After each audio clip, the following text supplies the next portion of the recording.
Good afternoon बच्चों। Afternoon sir. ठीक है, तो आज हम लोग थोड़ा सा आगे बढ़ेंगे और आज हम जो कल पास्ट के बारे में पढ़ रहे थे उसी को थोड़ा और डिटेल में आगे बढ़ाएंगे। ठीक है, यस सर। तो आज हम पहले देखेंगे धारावाही वृत्ताकार कुंडली द्वारा उत्पन्न चुंबकीय क्षेत्र। कुंडली के बारे में कुछ जानते हो, सुना है, देखा है? हाँ सर। देखो, पास्ट समझ गए थे ना कल तुम लोग, पास्ट जो हम लोग बना रहे थे लूप तार से। Yes sir. तो जो पाश हम लोग बना रहे थे उसमें क्या था, उसमें एक ही घेरा था। देखो कहाँ गया वो, ये रहा, है ना। इसमें देखो, हमने तार को लिया था, तार को लेके हम लोगों ने एक चक्कर ऐसे घुमा दिया था और फिर ये इसका दूसरा सिरा था। तो इसको हमने कह दिया ये पाश है। लेकिन अगर हम ऐसे ना करके इसको घुमाते जाए तो हमें कुंडली प्राप्त होगी। कैसे? तार लिया, उसको एक राउंड घुमाया, फिर दो राउंड घुमाया, तीन राउंड घुमाया, ऐसे घुमाते गए, बहुत सारे उसमें छल्ले बना दिए। ठीक है, और फिर उसके बाद आखिरी सिरा ऐसे निकाला। तो अंतर क्या हुआ इसमें और पाश में? ये कई सारे पाशों से मिलके बना, है ना। एक पाश बनाया, दूसरा पाश बनाया, ऐसे कर करके कई पूरा, सारे भी बनाए। है ना, कई सारे लूप बना दिए। यस तो सर। जब उनको इकट्ठा रखेंगे तो वो जो रिंग टाइप का आपको प्राप्त होगा वो क्या कहलाएगा? कुंडली। ठीक है, कुंडली समझ में आया क्या होती है, कैसे होती है? Yes sir. तो अब हम देखेंगे कि कुंडली के कारण जो चुंबकीय क्षेत्र मिलता है हमको वो कैसा होता है। ठीक है, तो इसको समझने के लिए आपके पाठ्य पुस्तक में एक बढ़िया सा चित्र दिया हुआ है और एक एक्सपेरिमेंट बताया हुआ है। क्या लिखा हुआ है उसमें कि आपको एक कागज के समान किसी धरातल टुकड़े पे, धरातल के समानांतर रखे हुए टुकड़े पे, यानी जैसे टेबल पे मान लो कोई कार्डबोर्ड रख दो या टेबल ही मान लो, तो टेबल में आपको एक कुंडली को ऐसे लंबवत रखना है। लंबवत कैसे? मान लो कागज में दो छेद किया और उसी में कुंडली बना दी। कैसे बनेगा? कुछ इस तरह से बनेगा। मान लो यहाँ पे ये कागज का एक टुकड़ा लिया है ऐसा, और इसमें एक छेद यहाँ है, एक छेद यहाँ है। इसमें अब आप क्या करेंगे, इसमें मान लो तांबे के तार को आप ऐसे ऐसे पिरोते जा रहे हो। ठीक है, ये एक राउंड हुआ, यस सर। फिर ये दूसरा राउंड हुआ, फिर ये तीसरा हुआ, ऐसे कर करके आपने पिरो दिया। ठीक है, एक सिरा मान लो यहां से निकल आया, एक सिरा यहां से निकल आया। ठीक, तो इस तरह से एक कुंडली बनाने को कहा गया है। और उसके बाद इसमें विद्युत धारा का प्रवाह कराने को कहा गया है। मान लो यहां से आपने विद्युत धारा का प्रवाह करा दिया, यहां से ऐसे करंट गया और इस कुंडली में से घूमता हुआ ऐसे बाहर आ गया। अब एक यस चीज सर। यहाँ पर एक चीज ध्यान देने वाली है। जब हम पाश की बात कर रहे थे और तांबे की तार की बात कर रहे थे, तो आपने वास्तव में जो हम लोग दैनिक जीवन में तार देखते हैं देखा होगा, सीधा सीधा तांबा जो है वो बाहर नहीं होता, उसके ऊपर एक रबर की कोटिंग या कुछ ना कुछ रहता है, कवर टाइप का रहता है ना। Yes sir. तो वो किस लिए होता है? ताकि हम उसको इंसुलेट कर सके, उसको अचालक बना सके बाहर से। अंदर से वो तांबे का तार चालक होगा और बाहर एक अचालक या कुचालक की लेयर होगी, ताकि किसी को झटका या करंट ना लगे, शॉर्ट सर्किट ना हो। ठीक है, ओके सर। तो जब इस तरह की कुंडली बनानी होती है तो अगर रबर का कवर लगा हुआ तार आप लेके बनाएंगे तो बहुत मोटा सा हो जाएगा और काफी जगह घेर लेगा, मतलब रबर उसमें काफी जगह घेर लेगी। हमको चाहिए तांबे का तार बिल्कुल पास पास हो। तो उसके लिए क्या करते हैं, आपने कभी मोटर का जो तार होता है वो देखा हो अगर, तो यस पाएंगे कि उसके ऊपर एक पेंट की पतली सी परत होती है ना। रबर नहीं होती उसके ऊपर, एक पतला सा पेंट लगा देते हैं, तो पेंट भी कुछ अलग होता है। ठीक है, यस सर। वार्निश का नाम सुना है? वार्निश, ये एक तरह का पॉलिश होता है। ठीक है, जो यस तांबे के तार वगैरह पे लगाते हैं, जब मोटर बनाई जाती है, मोटर की कुंडली बनती है, तो जी उसमें सर। इंसुलेट करने के लिए वार्निश लगा देते हैं। ठीक है, और साथ ही वो जो तांबे का तार है उसके ऊपर एक पतली सी पेंट की लेयर होती है। कभी अगर वो वाला तार आपको मिले तो उसको थोड़ा सा घिस के देखना, उसके अंदर से तांबा बाहर निकल के दिखेगा आपको, ऊपर से पेंट छूट जाएगा। यस मजे सर। की बात यह है कि उसका जो रंग होता है ना वो भी तांबे के जैसा ही होता है, तो हमको लगता नहीं है कि इसके ऊपर कुछ लगा हुआ है। ठीक है, तो उस तरह का तार यहाँ पे हम लोग प्रयोग में लेते हैं। उससे यस क्या फायदा होता है? उससे तार बिल्कुल मतलब पास पास में होता है, कोई भी जगह व्यर्थ नहीं होती जो रबर के कारण बेकार हो जाए। तो उसी तरह की एक कुंडली देखो यहाँ पर बनाई हुई है, और इसके दोनों सिरों को एक विद्युत परिपथ से जोड़ा हुआ है। ठीक है, तो इसको अभी के लिए हटाते हैं और यहाँ वापस देखते हैं। तो यहाँ हम क्या पाएंगे कि एक वृत्ताकार कुंडली को एक कार्डबोर्ड में रखा हुआ है, कार्डबोर्ड या किसी भी कागज के गत्ते या टुकड़े में, और उसको विद्युत परिपथ से जोड़ा है। यहाँ पे एक बैटरी, एक कुंजी लगी हुई है। विद्युत धारा यहाँ से निकलकर इस कुंडली में प्रवेश करती है, और पूरे तार के कई सारे पाशों में से घूमती हुई वापस यहाँ से परिपथ में चली जाती है। ठीक। तो यस हमने सर। क्या देखा है अभी तक कि जब विद्युत धारा का प्रवाह होता है तो चालक के आसपास चुंबकीय क्षेत्र बनता है। अगर सीधा चालक तार हो तो भी हमने देखा कि किस तरह का चुंबकीय क्षेत्र बनता है। अगर उसको हम पाश बना देते हैं तब भी हमने देख लिया था कि कैसा होता है। बहुत सारे समकेंद्रीय वृत्त बनते हैं जो बीच में, पाश के बीच में आते आते लगभग एक सरल सीधी रेखा बन जाते हैं ना। तो यहाँ क्या होगा, यहाँ पर भी उसी तरह के समकेंद्रीय वृत्त बनेंगे। कैसे बनेंगे, देखो हमारे पास में ऐसे कुंडली है मान लो। तो इस कुंडली के, अगर यहां से मान लो बहुत सारे तार हैं, ये ऐसा एक लूप दिख रहा होगा आपको, इसमें बहुत सारे लूप घूमे हुए हैं मान लो। तो कोई भी एक जगह पकड़ लो, तो हर बार विद्युत धारा की दिशा समान होगी। किसी भी पाश में देख लो, इसके साथ में मान लो एक दो तीन चार ऐसे कई सारे लूप हैं। तो हर लूप को अगर आप एक साथ देखोगे, जैसे मान लो इस बिंदु पे देखते हो, यहां पर अगर इस पॉइंट पर देखा जाए, तो यहां पर मान लो करंट यहां से जा रहा था और यहां से निकल रहा था। तो विद्युत धारा इस पॉइंट पर ऐसे ही बह रही होगी, है ना। तो हर यस लूप में दिशा ऐसे ही होगी। तो आप अगर यहाँ पे दक्षिण हस्त अंगुष्ठ नियम लगाएंगे इस तरह से करके, अंगूठा अगर करंट की दिशा में हो, विद्युत धारा की दिशा में, तो जो चुंबकीय क्षेत्र रेखाएं हैं वो कैसी होंगी, इस जगह से बाहर आएंगी आपकी ओर, और यहाँ से अंदर की ओर प्रविष्ट होंगी। ऐसे ही यस सर। होगा, यस सर। है ना। और इस बिंदु पर ये हर लूप के कारण हो रहा है। तो इसके कारण क्या होगा, जो उसकी उसकी प्रबलता है वो बहुत अधिक हो जाएगी। जो वहां पे चुंबकीय क्षेत्र का जो बल है वो बहुत अधिक हो जाएगा। सर। एक तार के कारण कुछ बल लगा, दूसरे तार के कारण भी कुछ बल लगा, इसी तरह से मान लो एन तार है, एन गुना बल लगेगा, है ना, हर एक के कारण बल। Yes sir.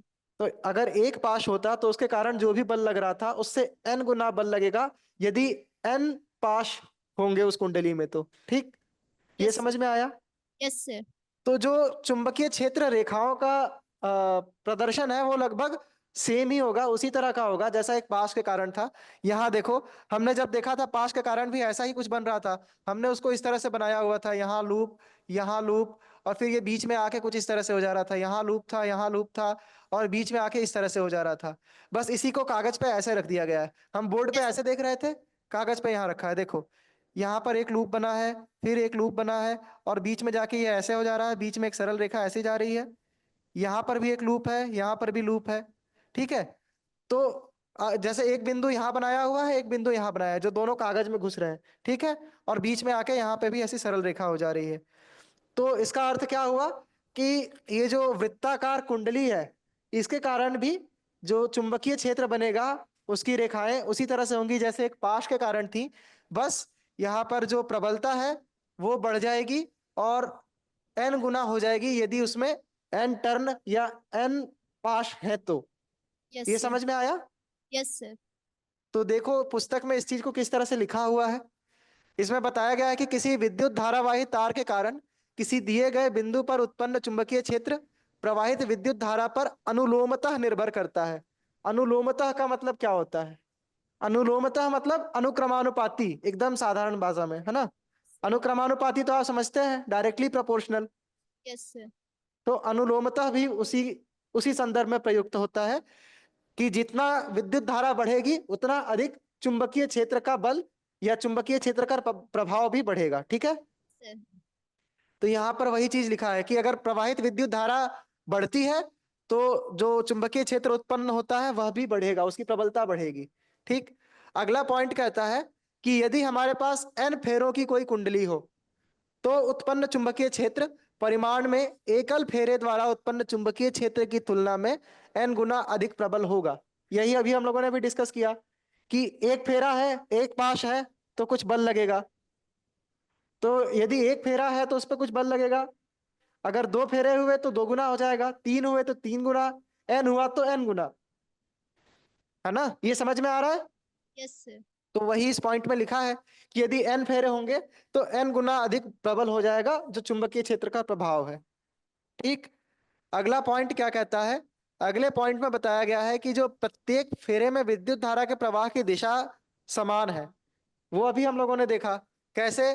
हमने देखा कि हमारे पास मान लो अगर एक फेरा ऐसे बना रहे थे और यहां से धारा ऐसे बह रही थी, इसमें से ऐसे होते हुए इधर निकल रही थी, तो अगर अगला फेरा भी बन जाए, कुछ इस तरह से हो जाए, मान लो यहां से ऐसे घूम गया, तो इसमें भी धारा वैसे ही बहेगी, यहां से ऐसे जा रही है, यहां से ऐसे आ रही है, और अंत में धारा ऐसे निकल जा रही है। तो प्रत्येक फेरे में विद्युत धारा की दिशा समान यस है ना? सर। Yes sir. तो इसी कारण जो व्यष्टिगत फेरे, व्यष्टिगत मतलब हर एक फेरा, वो जो चुंबकीय क्षेत्र उत्पन्न करेगा वो आपस में संयोजित हो जाएंगे और आपको एक मिला हुआ प्रभाव मिलेगा, सबका जुड़ा हुआ प्रभाव मिलेगा, है ना? यस। यस जैसे सर। मान लो आप किसी दो गुटों में लड़ाई हो जाए आपके दोस्तों के, और किसी एक दोस्त ने दूसरे की पिटाई कर दी, तो अगर एक बंदा उसको मारे तो उसको कुछ चोट लगेगी, दो लोग मिलके पीटोगे और ज्यादा चोट लगेगी, सारे दोस्त मिलके मारोगे तो उसके हाथ पैर टूट जाएंगे, है ना? तो ये उसी तरह से है कि जब बहुत सारे फेरे मिलके चुंबकीय क्षेत्र उत्पन्न करेंगे तो वो बहुत प्रबल होगा। Yes sir. ठीक है। Yes sir. तो ये वृत्ताकार पाश के कारण बनने वाले चुंबकीय क्षेत्र के बारे में आपको समझ में आया? Yes sir. यदि इसका चित्र बनाने को आ जाए तो आपको ऐसा ही चित्र बनाना है। एक कागज का टुकड़ा या कार्डबोर्ड का टुकड़ा है, उसके अंदर से ऐसे पाश को पिरोया हुआ है, और चुंबकीय क्षेत्र रेखाएं यदि इसमें स्पष्ट ना दिख रही हो तो मैं आपको यहाँ पे फिर से अलग से बना के दिखाता हूँ, कुछ ऐसा सा। यहाँ यस। पर आपको ये वाला पार्ट बनाना आवश्यक है कि जैसे ये कुंडली है, इस तरह से मान लो ये तार यहां से निकले हुए हैं, कहीं से भी निकाल सकते हैं तो हम लोग। ठीक है, यहां से धारा ऐसे जा रही है, तो आपको यदि यहाँ कोई सतह दी हुई है, ठीक है, इन दोनों बिंदुओं पे ये अंदर प्रविष्ट हो रहा है, और यहाँ नीचे से आया हुआ है इसलिए 3D में ऐसा दिखेगा, यहाँ से ये दोनों तार निकल जाएंगे, और यहाँ पर आपको जब चुंबकीय क्षेत्र बनाना होगा तो वो ऐसे घेरे बनेंगे। अब आप विद्युत धारा की दिशा कैसी ले रहे हैं ये उसके अनुसार इसमें दिशा आएगी। मान लो अभी के लिए कुछ ऐसा बनता है, ठीक है, तो ये इस तरह से होगा, ठीक है, और बीच में आके ये लाइनें इस तरह से हो जाएंगी, एक सीधी रेखा बीच में जाएगी। ठीक है, तो ये आपको बनाना आवश्यक है। ये चित्र को अच्छे से समझ लेना, अगर डाउट हो तो रिवीजन के समय हम लोग इसको फिर से समझेंगे, ठीक है? ये वाला सबको टॉपिक समझ में आया? यदि वृत्ताकार कुंडली दी गई हो जो एन फेरों के पासों से बनी, मतलब एन पासों से बनी हो या एन फेरों से बनी हो, तो उसके कारण चुंबकीय क्षेत्र रेखाएं कैसी होंगी? Yes sir. ठीक है। अब आगे चलते हैं। ये वाला आकार है ना चुंबक बनाने का, इसी से वास्तव में हम लोग चुंबक बना सकते हैं, आप लोग खेल खेल में देख सकते हैं बना के चुंबक खुद। तो क्या लिखा है? परिनालिका में प्रवाहित विद्युत धारा के कारण चुंबकीय क्षेत्र। परिनालिका समझते हो आप लोग कोई भी? एक सिरा दक्षिणी ध्रुव के भांति व्यवहार करता है और एक सिरा उत्तरी ध्रुव के भांति। बिल्कुल सही बात है, लेकिन वो कैसे करता है, क्या होता है, पहले ये तो बताओ परिनालिका क्या होती है? चुंबक की तरह, मैग्नेट। हाँ, हाँ, चुंबक की तरह हो जाती है। देखो, परिनालिका में जब विद्युत धारा का प्रवाह कराते हैं तब वो चुंबक की तरह होती है। अगर उसमें विद्युत धारा नहीं है तो चुंबक भी नहीं है, ठीक है? देखो कैसे बनती है परिनालिका। ये वाला चित्र देखो आप, सबसे पहला वाला, ये वाला। यहाँ क्या है? एक तांबे के तार को ऐसे घुमाना शुरू किया गया है। अब अगर मैं एक ही जगह पे खूब कई बार घुमा देता उसको, मान लो 10 बार 15 बार आपस में चिपका के एक छल्ला बनाता, तो वो यस। कुंडली हो जाती। लेकिन उसको मैं इस तरह से घुमाते हुए लंबाई भी दे दूं, लपेटते हुए ऐसे लंबे में बढ़ा भी दूं, तो एक नली बनेगी उससे। Yes sir. जैसे मान लो ये जो मार्कर है, इसके ऊपर मान लो एक तरफ से मैंने तार लपेटना शुरू किया इस सिरे से, ठीक है, और ऐसे लपेटते हुए इसको आगे बढ़ाता गया, तो इस पे अगर ऐसे ऐसे तार लपेटते हुए इधर आगे की ओर बढ़ाया जाए, यस सर। रुको मैं बना के दिखाता हूँ। ये देखो, इसी को मान लो ये तांबे का तार है, तार दिख रहा है? यस सर दिख रहा है। तो यदि इसको मैं ऐसे यहाँ रख कर, पता नहीं आप लोगों को क्लियर दिख भी रहा होगा कि नहीं, ऐसे रख कर अगर लपेटना शुरू करूँ इस तरह से, देखो, यस सर। तो मैं इस पे पाश भी बना रहा हूँ, फेरे मतलब बनते जा रहे हैं, और साथ ही इसको लंबाई में ऐसे बढ़ाते भी जा रहा हूँ। Yes sir. बढ़ रहा है ना ऐसे, देखो। यस सर बढ़ रहा है। हाँ, नजदीक लाने पे शायद और क्लियर दिखे, देखो है ना। सर दिख रहा है। ये उसी तरह से हो गया जैसा यहाँ पर बना हुआ था। ये यस। तांबे के तार को लिया, ऐसे लपेटते हुए आगे भी बढ़ाते गए, ऐसे ऐसे, है ना। तो एक नली सी बन गई, तार की नली। ये देखो ऐसा कुछ बन के निकला, है ना। जी सर। ये जो अंदर में लगाया हुआ था मार्कर या बेलनाकार कोई भी आकृति, इसको हम हटा भी सकते हैं बाद में, जैसे यहाँ हटाया हुआ है। तो यहाँ कुछ भी नहीं है बीच में, लेकिन फिर भी ये तार की एक नली सी है। इसको आपको समझाने के लिए, दर्शाने के लिए दूर दूर ऐसे रखा गया है, लेकिन वो आपस में चिपके हुए हो सकते हैं, ठीक है। Yes sir. अब इसीलिए यहाँ पर ये ध्यान देना जरूरी है कि इन तारों का विद्युत रोधी होना होगा। अब आप कहेंगे कि तांबे का जो तार होता है वो तो चालक होता है, तो विद्युत रोधी कैसे होगा। तो तार जो है वो चालक होगा, लेकिन उसके ऊपर कुछ ना कुछ कवर, कुछ कोटिंग होना चाहिए। जैसे कि रबर लगाई जाती है घरों के तारों में, उसी तरह से हल्का सा पेंट होना चाहिए, ताकि जब आप दो लूप बनाए, उसके दो पाश बनाए, तो वो आपस में ना सट जाए। यस ठीक सर। है। अगर वो आपस में सट गए तो वो लूप की तरह काम ना करते हुए सीधे तार की तरह काम करने लगेंगे। मान लो ये सब अगर तार छिला होता, कुछ भी नहीं होता, तो ये सब आपस में यहाँ जुड़ गए होते, है ना। और विद्युत धारा जो है वो लूप में ना बहते हुए सीधे सीधे किसी एक सतह से बह जाती। मान लो ऊपर से ही बह जाती, क्यों? क्योंकि उसको सीधा रास्ता मिलता, वो लूप में क्यों घूमेगी धारा फिर। ठीक है। तो यस सर। इसीलिए इसीलिए इन तारों का विद्युत रोधी होना आवश्यक है। विद्युत रोधी यानी इनके ऊपर कुछ ना कुछ कोटिंग, कुछ पेंट किया जाता है। यस ठीक। सर। Yes sir. तो परिनालिका कैसे बनेगी? यदि पास पास लिपटे विद्युत रोधी तांबे के तार की बेलन की आकृति, यहाँ पे ये डेफिनेशन लिखी है उसकी, कि यस पास पास लिपटे विद्युत रोधी तांबे के तार की बेलन की आकृति की अनेक फेरों वाली कुंडली को सर। परिनालिका कहते हैं। कुंडली है, इसमें अनेक फेरे हैं जो बहुत लंबाई दे दे रहे हैं उसको, यस सर। इसी को हम परिनालिका कहते हैं। ठीक है। तो अब इस परिनालिका के कारण भी चुंबकीय क्षेत्र उत्पन्न हो सकता है। कुंडली से हो रहा है तो परिनालिका से तो होगा ही, उसी से तो बना है ना। ठीक है। तो परिनालिका के कारण क्या होता है, ये बहुत मजेदार चीज है। आपने छड़ चुंबक को देखा है, छड़ चुंबक समझते हैं आप सब, है ना। Yes sir. जो परमानेंट वाली मैग्नेट होती है, स्थिर चुंबक, यानी अगर आप उसमें विद्युत धारा नहीं भी देंगे तब भी उसमें चुंबकत्व होता है। Yes sir. तो ये जो है ना, ये अगर इसमें विद्युत धारा दे दोगे तो ये उसी तरह से बर्ताव करने लगेगी परिनालिका, जैसे कि छड़ चुंबक होती है। जी सर। यानी आप एक छड़ चुंबक बना सकते हैं खुद से अपनी, यस ठीक, सर। उसमें विद्युत धारा का प्रवाह कराकर परिनालिका में। तो इसमें खासियत क्या होती है, यहाँ देखो इसके कारण, इसको कैसे बनाते हैं चुंबक। ये नीचे ये वाला चित्र देखो, यहाँ पे यही परिनालिका इस तरह की है, इसको बस बैटरी से जोड़ दिया है या सेल से जोड़ दिया है ना। और इसके कारण क्या होगा, इसके कारण जैसे मान लो दो फेरों की कोई कुंडली थी जब हमारे पास, कुछ इस ढंग से दो फेरों की कुंडली थी मान लो, और इसमें जब विद्युत धारा बहती थी, तो इसमें इस तरह से विद्युत धारा के बहने के कारण कुछ ना कुछ चुंबकीय क्षेत्र उत्पन्न होता था। Yes sir. तो यदि इसके फेरों की संख्या बढ़ाते जाएं हम, ऐसे ऐसे ऐसे ऐसे ऐसे, तो चुंबकीय क्षेत्र तो अभी भी होगा, ऐसे ऐसे होता रहेगा। तो हमारे पास कुछ इस ढंग से, इसको अंग्रेजी में सोलेनॉइड कहते हैं। क्या कहते हैं? सोलेनॉइड। सोलेनॉइड स्पेलिंग यहाँ लिख देता हूं मैं। ठीक है।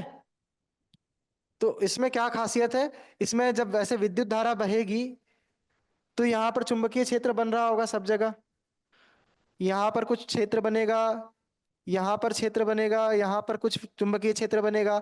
लेकिन आप इन सभी लूप्स को, ये चूंकि अभी अभी हमने देखा कहाँ पे, यहाँ पे ये बहुत फैला के दिखाया हुआ है, मैंने बताया ना कि ये चिपका होता है।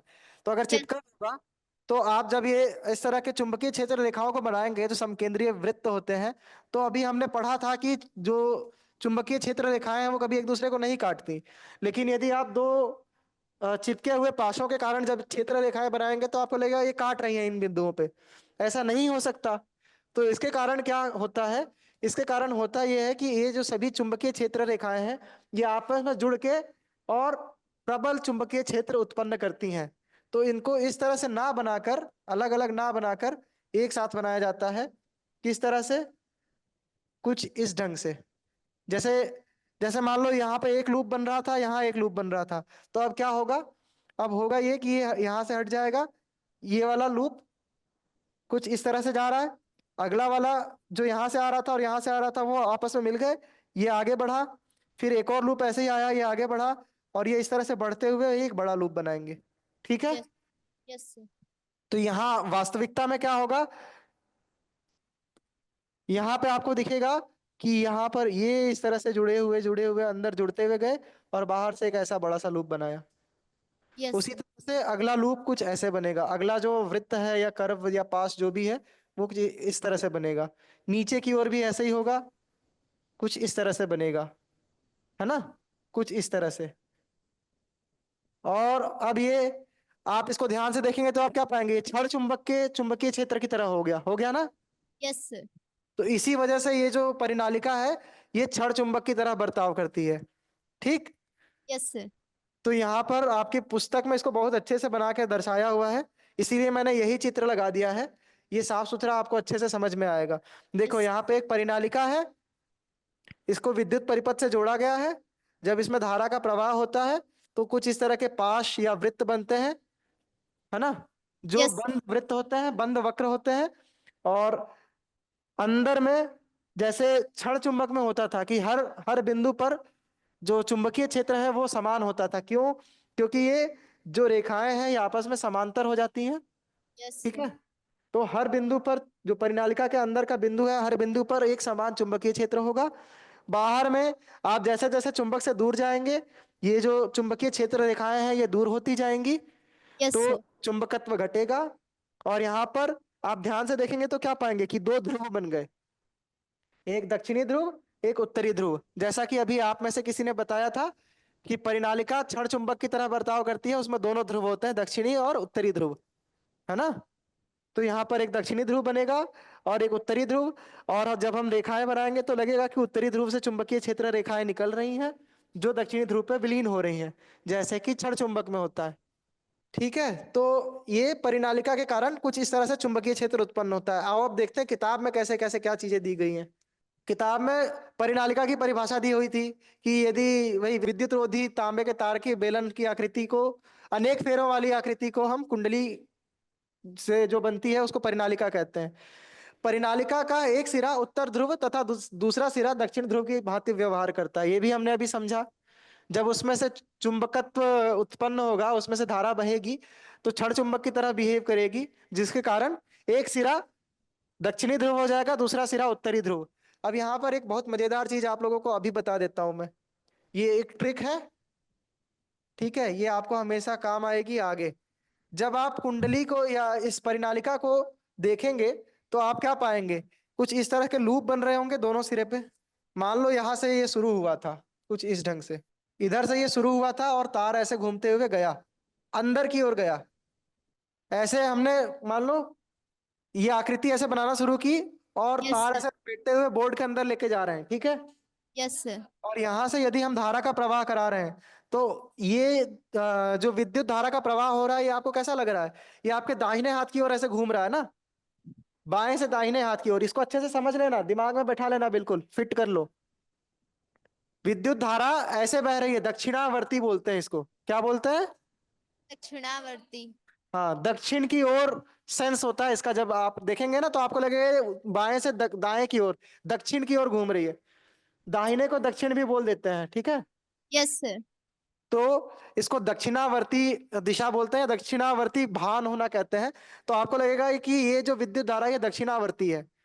तो जब धारा ऐसे दक्षिणावर्ती हो, इस तरह से घूम रही हो, तो वहां पर जिस सिरे पे भी ऐसा दिखेगा वहां पर साउथ पोल बनेगा।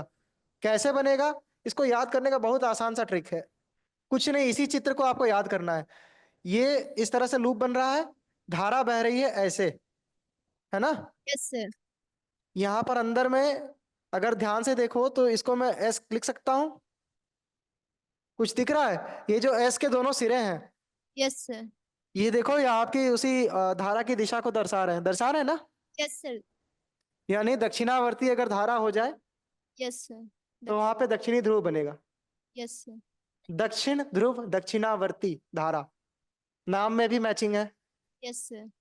तो यदि इस परिनालिका को देखें, मान लो धारा यहां से प्रविष्ट हुई थी और यहां से निकल रही थी, तो अगर हम इस तरफ से देखेंगे तो हमको क्या लगेगा, कौन सा ध्रुव होना चाहिए इधर, उत्तर या दक्षिण। पहले रुको, उत्तर ध्रुव भी समझ लो फिर उस पर आएंगे। अभी यहाँ पे यदि यही लूप इस तरह से होता, इसी तरह से लूप है, और धारा की दिशा ऐसी होती, ये वामवर्ती कहलाता है। कौन सा? दक्षिण का विलोम शब्द होता है वाम। वाम। ठीक है। यस ये, सर। हाँ, दक्षिण, उत्तर दक्षिण वाला तो होता ही है, उसके अलावा यहाँ पे जो दिशा का जो भान कराता है हमको, सेंस हाँ। ऑफ रोटेशन जो देता है, यस सर। वहां पे वाम बोलते हैं। ठीक है, वाम मतलब बायां भी होता है। यस ठीक है, सर। तो इसको हम वामवर्ती बोलते हैं। वामावर्ती। वामवर्ती है ना। Yes sir. तो वामवर्ती को समझने के लिए हमने जैसे यहाँ पे एस लिखा था, अब हम यहाँ पे एन लिखेंगे।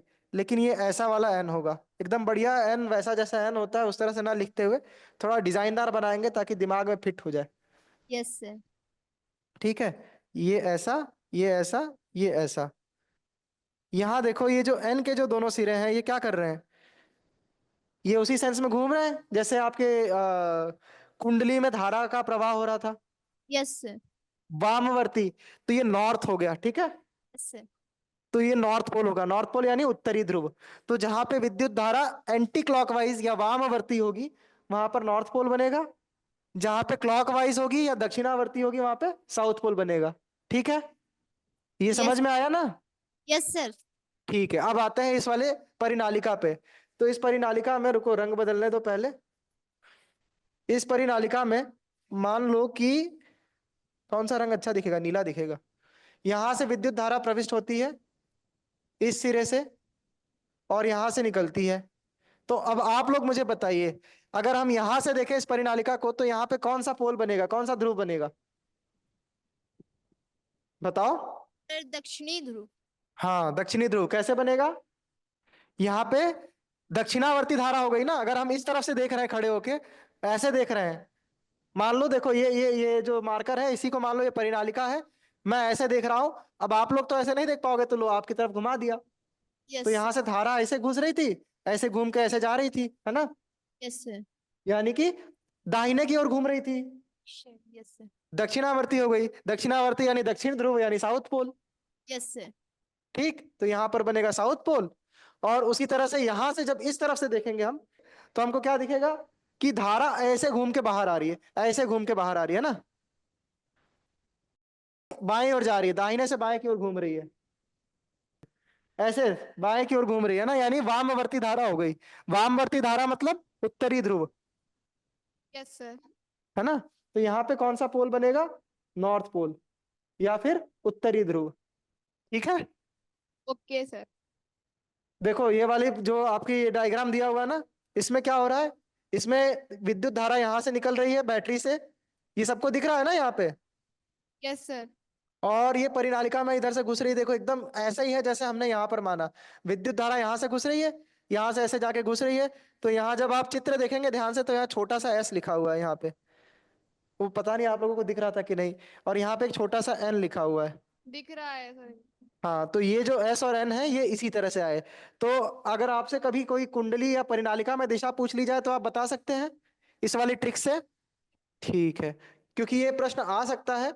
आपको कोई कुंडली या कोई पाश या फिर परिनालिका दे दी जाए, और आपसे कहा जाए कि बताओ इसमें डायरेक्शन क्या है, इस पर्टिकुलर पॉइंट पे, बिंदु पे, या इस जगह पर। तो आपको इस तरह से बताना है। तो किसी परिनालिका के कारण चुंबकीय क्षेत्र रेखाओं का जो भान होता है या प्रदर्शन होता है, वो आपके समझ में आया? Yes sir.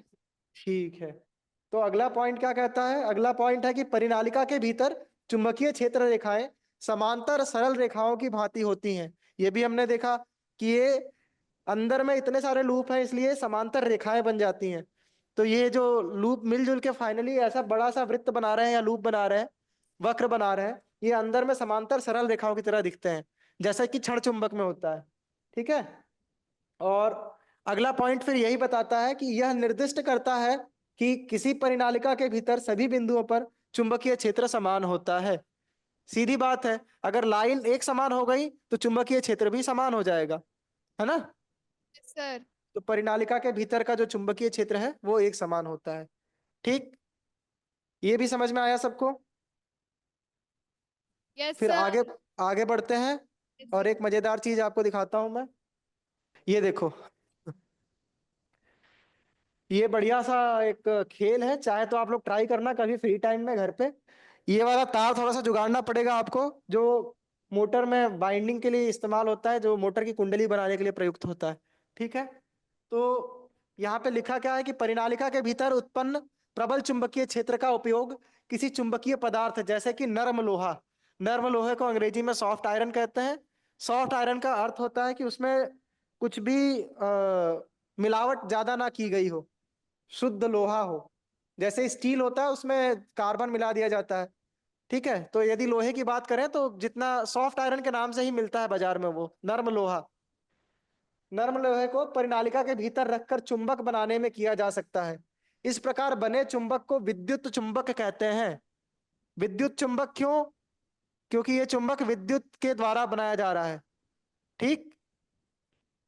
यस तो सर। परिनालिका के बीच में जो हमारा गैप था, यहाँ जो जो नली बन रही थी, उस नली में एक नर्म लोहे की कील या कोई भी एक रॉड को डाल दो, आप छड़ को डाल दो, तो वो जो छड़ है वो चुंबक की भांति बर्ताव करने लगेगी।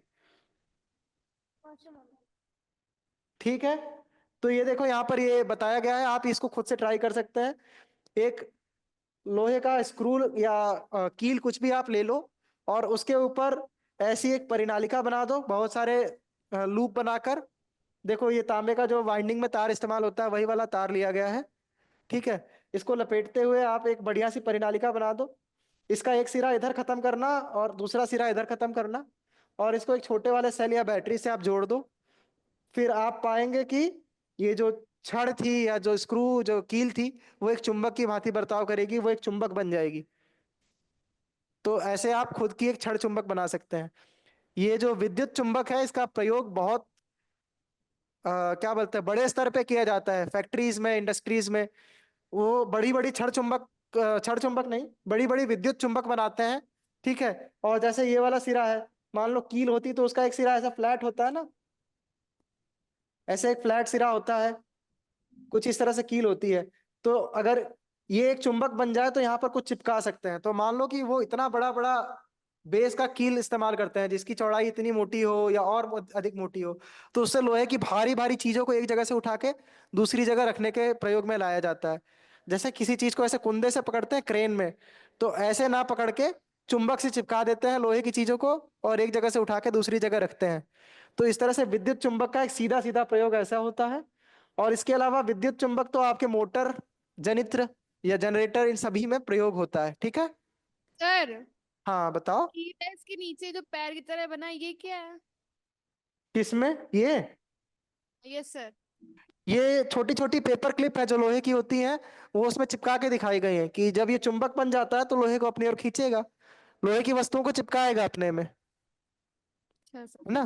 पेपर क्लिप या स्टेपलर की पिन भी ले सकते हो आप। पेपर क्लिप कुछ इस तरह से होती है, वो अपने स्टेपलर की पिन की ही तरह होती है, मोड़ी हुई होती है बस, ओ, है ना। दोनों सिरे पे चिपक गई लोहे की चीज, कोई भी लोहे की चीज चिपका सकते हो, चाबी चिपका सकते हो या कोई भी खिलौना, कुछ भी। ठीक है। तो ये भी समझ में आया कि परिनालिका से विद्युत चुंबक कैसे बनता है। ये आपकी पुस्तक में एक उदाहरण दिया हुआ है कि एक परिनालिका है, उसके अंदर एक लोहे का, नरम लोहे का छड़ डाला हुआ है, और जैसे ही इसको हमने चालू किया उसमें परिपथ में जोड़ के, तो ये जो लोहे की छड़ है वो एक विद्युत चुंबक की तरह बर्ताव करने लगेगी। Yes sir. ओके। ठीक है। अब आगे बढ़ते हैं।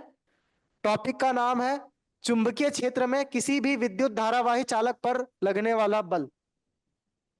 हम तब से बात कर रहे हैं कि जब विद्युत धारा का प्रवाह होगा तो चुंबकीय क्षेत्र बनेगा, चुंबकीय क्षेत्र होगा तो दूसरे चुंबक पे या लौह चुंबकीय पदार्थों पे बल लगेगा। वो जो बल लगेगा वो किस तरह से, किन चीजों पे निर्भर करेगा, वो भी तो जानना होगा, कहाँ यस। से कैसे वो बल कार्य कर रहा है ना। तो इसको समझने के लिए पहले ये वाला डायग्राम समझाता हूं मैं आपको। पुस्तक में इसी के आधार पे एक क्रियाकलाप या एक्सपेरिमेंट दिया हुआ है और उसी से समझाया है। तो ये डायग्राम को अच्छे से समझना, डाउट हो तो तुरंत पूछना। देखो यहाँ क्या किया गया है, एक कुछ ऐसा स्टैंड टाइप का लिया गया, और उसमें ये एक एल्युमिनियम की रॉड, एल्युमिनियम जानते हो यस सर। क्या होता है एल्युमिनियम, बताओ। जिसके बर्तन होते हैं सर। हाँ, बर्तन, बर्तन के अलावा गेट दरवाजों में भी प्रयुक्त किया जाता है, एक तरह की धातु होती है ये, है ना। Yes sir.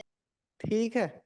तो ऐसे एक स्टैंड लिया और उसमें इस एल्युमिनियम के रॉड या छड़ को, छोटे से टुकड़े को इतना ही बड़ा टुकड़ा मान लो, जितना ये मार्कर है मेरे हाथ में जो पेन है, इतना ही बड़ा कोई एक टुकड़ा मान लो। तो उसको झुला दिया। कैसे झुलाया है? यहां पर एक तार जोड़ा गया है, ठीक है।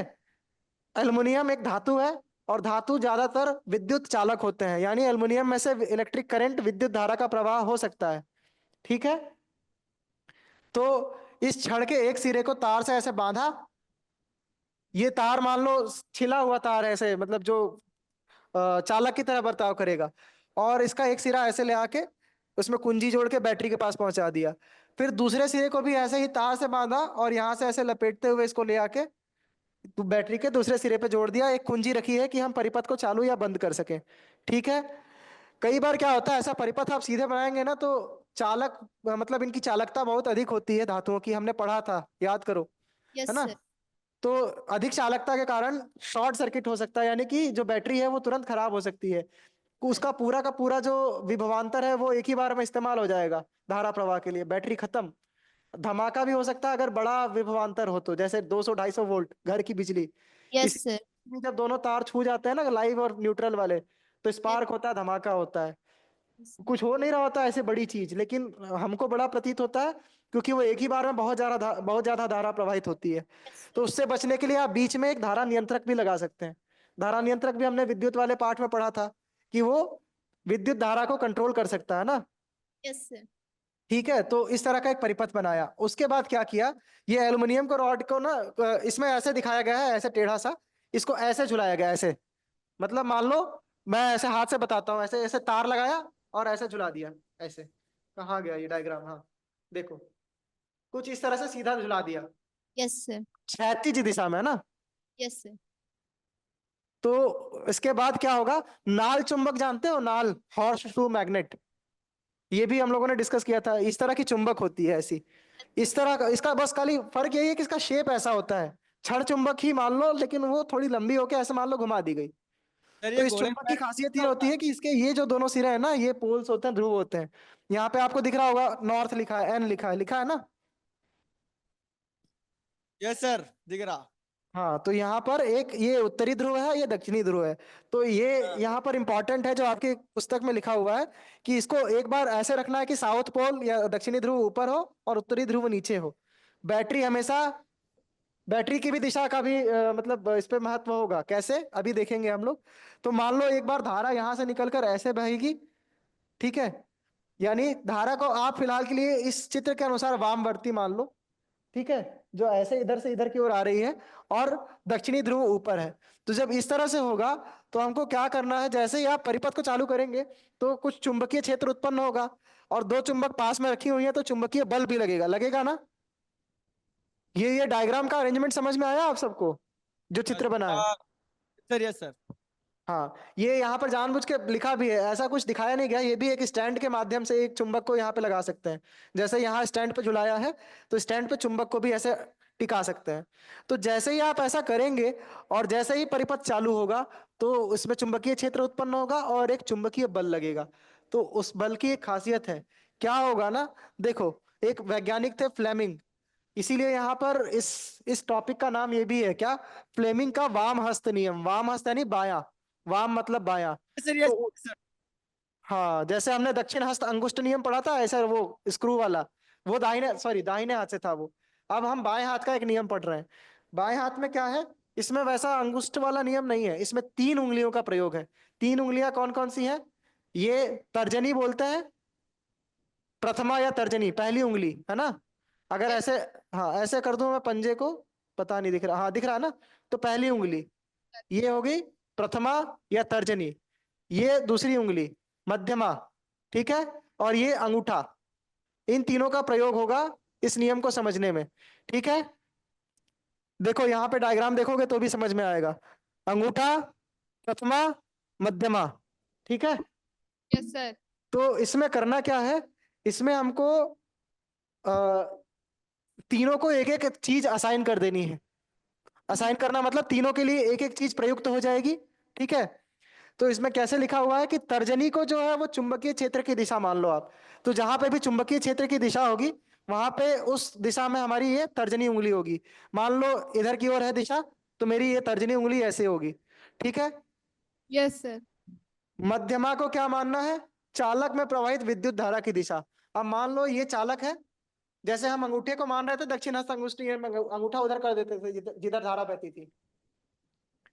अब वहां पे हमारे बाएं हाथ की मध्यमा उंगली जाएगी, ये मिडिल वाली है ना, रिंग फिंगर भी शायद बोलते हैं ना इसको, पता नहीं, जो भी हो। तो उसके बाद जो अंगूठा बचा वो क्या बताएगा?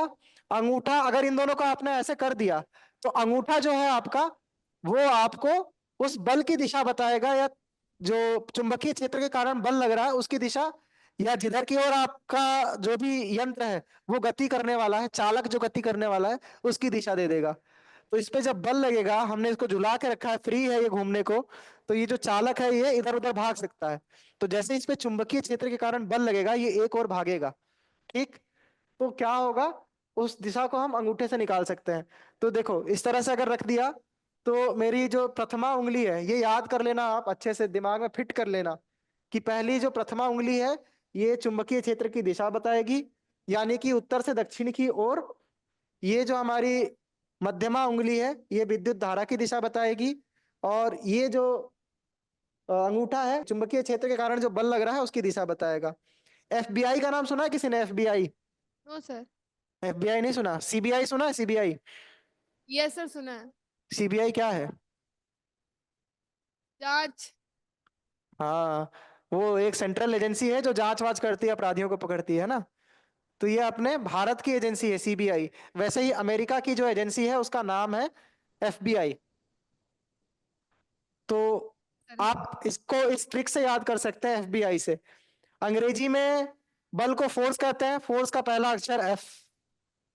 ठीक, चुंबकीय क्षेत्र को हम बी अक्षर से दर्शाते हैं। बी से। दर्शाते हैं ना, पढ़ा था हमने जब ये पाठ शुरू किया था। और विद्युत धारा को किससे दर्शाते हैं? आई से। आई से, है ना, करंट, इलेक्ट्रिक करंट आई। तो बस एफ बी आई याद करना है। तो सिंपल है, अंगूठा हमारा एफ, पहली उंगली जो है वो बी, बी यानी मैग्नेटिक फील्ड यानी चुंबकीय क्षेत्र, आई, आई यानी इलेक्ट्रिक करंट, इलेक्ट्रिक करंट यानी विद्युत धारा, एफ बी आई। जैसे अपनी सीबीआई है वैसे एफबीआई, एफबीआई अमेरिका की है, लेकिन हम यहाँ पे उससे फ्लेमिंग का बायां हाथ का नियम याद करेंगे, है ना, फ्लेमिंग्स लेफ्ट हैंड रूल या फ्लेमिंग का वाम हस्त नियम। ठीक, तो ये नियम क्या कहता है? इस नियम के अनुसार अपने बाएं हाथ की तर्जनी, मध्यमा तथा अंगूठे को इस प्रकार फैलाइए कि ये तीनों परस्पर लंबवत हो। अब ये इंपॉर्टेंट है, लंबवत होना यानी परपेंडिकुलर होना। लंबवत समझते हो ना आप सब? लंबवत होना यानी जैसे मान लो ये जो माइक्रोफोन है, या फिर मान लो ये मेरा हाथ जो है, इसके लंबवत अगर मुझे कुछ रखना हो तो उसको एकदम ऐसे खड़ा रखना होगा। 90 अंश का कोण। हाँ, 90 अंश का कोण। ठीक है, तो ये जो तीनों हमारी उंगलियां हैं ये परस्पर आपस में 90 अंश के कोण बनाएंगी, यस 90 सर। डिग्री का कोण बनाएंगी। ये यस सर। देखो, मैं पता नहीं आपको कैमरे पे दिख रहा है कि नहीं, अगर मैं इस तरह से रखता हूं मेरे हाथ को, दिख रहा है? तो ये देखो मेरे अंगूठे और मेरी मध्यमा उंगली के बीच में 90 अंश का कोण है। Yes sir. उसी तरह से अगर मैं इसको हाथ को घुमा दूं तो आप देखेंगे कि मेरी प्रथमा और मेरे अंगूठे के बीच में भी 90 अंश का कोण है। Yes sir. 90 अगर अंश। मैं अपने हाँ, अगर मैं अपने हाथ को ऐसे घुमा दूं तो आप पाएंगे कि मेरी प्रथमा और मध्यमा उंगलियों के बीच भी 90 अंश का कोण है। Yes sir. यानी इनमें परस्पर 90 अंश का कोण है, सब में सब एक दूसरे के लंबवत है। तो इनको इस तरह से होना आवश्यक है, तभी ये नियम लगता है। और इसी समय सबसे अधिक बल लग रहा होता है, जो चुंबकीय बल लगता है वो इसी इसी अवस्था में सबसे अधिक होता है, जब आपकी चुंबकीय क्षेत्र और जो आपकी विद्युत धारा है वो एक दूसरे के लंबवत हो जाए। तो इन दोनों के लंबवत दिशा में सबसे अधिक चुंबकीय बल का आभास होगा। ठीक, तो यहाँ पे यही लिखा है कि यदि तर्जनी तर्जनी यानी पहली प्रथमा उंगली जो है वो चुंबकीय क्षेत्र की दिशा, और मध्यमा यानी जो अपनी बीच वाली उंगली थी, ठीक है, वो चालक में प्रवाहित विद्युत धारा की दिशा की ओर संकेत करें, तो जो हमारा अंगूठा है वो चालक की गति की दिशा अथवा चालक पर आरोपित बल की दिशा की ओर संकेत करेगा। ठीक, तो यहाँ क्या हो रहा था, इस डायग्राम पे वापस आते हैं। यहाँ आप ध्यान से देखिए, यहाँ पे विद्युत धारा कैसे बह रही थी? ऐसे बह रही थी, है ना। रुको बना कर देखते हैं। देखो यहाँ पे विद्युत धारा कुछ इस तरह से बह रही थी, ऐसे दिख रहा है ना आप लोगों को? Yes sir. यानी अगर हम चालक की बात करें, यहाँ पे दिशा भूल जाओ, यहाँ जो भी है तार में उसको भूल जाओ, अभी तो हम चालक की बात कर रहे हैं ना। तो इस चालक में विद्युत धारा ऐसे बह रही थी ना, एल्युमिनियम में। Yes sir. तो चालक की जो विद्युत धारा की क्या बोलते हैं, विद्युत धारा की दिशा वो हमको मध्यमा से दिखाना है। तो हमारी जो मध्यमा उंगली है वो इस तरह से होनी चाहिए ना। Yes sir. तो हम लोग करके देखेंगे कि क्या होता है, ठीक है। तो ये एक दिशा का भान हमको हो गया। अब दूसरा हमको चुंबकीय क्षेत्र की दिशा का देखना है। चुंबकीय क्षेत्र की दिशा कैसे देखेंगे हम? चुंबकीय क्षेत्र हमारी प्रथमा उंगली होगी, तो वो होगी उत्तर से दक्षिण की ओर, ऐसे ही होता है चुंबकीय क्षेत्र। Yes sir. तो हमको दो दिशाएं मिल गई। कैसे? चुंबकीय क्षेत्र जो है वो नीचे से ऊपर की ओर है, और जो विद्युत धारा है वो इस दिशा में है। तो यदि मैं अपनी दोनों उंगलियों को ऐसे रख दूं, आप लोग को दिख रहा है ना? यस सर दिख रहा है। प्रथमा उंगली मेरी जो है वो नीचे से ऊपर की ओर है, और मध्यमा को यदि मैं ऐसे घुमा दूं, तो जो मेरा अंगूठा है वो आपको पता नहीं प्रतीत हो रहा है कि नहीं, बाएं की ओर जा रहा है। बाएं ओर मतलब मेरी ओर, यस है ना? सर। यानी कि ये जो चालक तार है वो, ये छोटा सा तीर दिख रहा है यहाँ पर एक छोटा सा तीर दिखा, दिख रहा है सर। ये दर्शा रहा है कि ये चालक तार बाएं की ओर गति करेगा। ठीक, ठीक सर। फ्लेमिंग के वामहस्त नियम से। उसी तरह से यदि हम धारा को बदल दें, पलट दें, तो मेरी जो ये मध्यमा उंगली ऐसे थी वो अब मुझे ऐसे करनी पड़ेगी। धारा देखो, चुंबकीय क्षेत्र ऐसे, मध्यमा ऐसे। जैसे ही ऐसे करूंगा मैं तो क्या होगा, जो बल है वो इधर लगने लगेगा, विपरीत दिशा में, यस सर। है ना? तो आपको हमेशा बाएं हाथ का ही प्रयोग करना है, तभी ये आप निकाल पाएंगे। जो बल का दिशा है वो तभी भान होगा आपको जब आप बाएं हाथ का प्रयोग करेंगे। इसको कभी भी दाहिने हाथ से करने की कोशिश मत करना। और जो दक्षिण हस्त अंगुष्ठ नियम था वहां कभी बायां हाथ का प्रयोग नहीं करना, दिशा विपरीत आने लगेगी, सब गलत हो जाएगा। ठीक है। तो इसी तरह से यदि हम इस चुंबक को पलट देते, नॉर्थ पोल ऊपर साउथ पोल नीचे हो जाता, तो हमारी जो प्रथमा उंगली थी उसको हमको नीचे करना पड़ता, और फिर बल की दिशा फिर से बदल जाती, है ना? यस। यस और सर। यदि चुंबक को ऐसे ही रखते हुए हम बैटरी को बदल देते तो विद्युत धारा की दिशा बदल जाती, फिर एक उंगली को घुमाना पड़ता और फिर बल की दिशा बदल जाती। Yes sir. ठीक है। तो इस तरह से फ्लेमिंग का वाम हस्त नियम लगाया जाता है, और किसी चालक पर जो विद्युत धारा के कारण चुंबकीय क्षेत्र वाला बल लग रहा है, वो इस तरह से ज्ञात किया जा सकता है कि उसकी दिशा किधर होगी, है ना? उसका यस। जो परिमाण है वो आप आगे की कक्षाओं में सीखेंगे कि कैसे ज्ञात करते हैं, लेकिन दिशा का भान आप फ्लेमिंग के वाम हस्त नियम से कर सकते हैं। ठीक है। Yes sir. ओके। इसी के साथ बेटा ये चैप्टर होता है कंप्लीट। Yes sir. चलो, थैंक यू बेटा, थैंक यू सो मच।